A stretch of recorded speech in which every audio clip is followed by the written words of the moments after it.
పైడి బొమ్మలాంటి ఆమె పక్కనుంటే పగలే వెన్నెలనే కురిపిస్తా నీడలాగా నాతో ఏడడుగులు సాగితే ఇలలో స్వర్గం నే సృష్టిస్తా రసరమ్యం ఆ రాగ విలాసం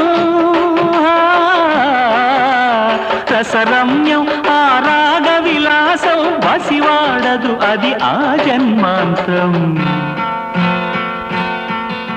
అందమైన నా ఊహల మేడకు ఆవిడమణి దీపం అంది అందని నాశలకు ఆమె ప్రతిరూపం ఆ తలపే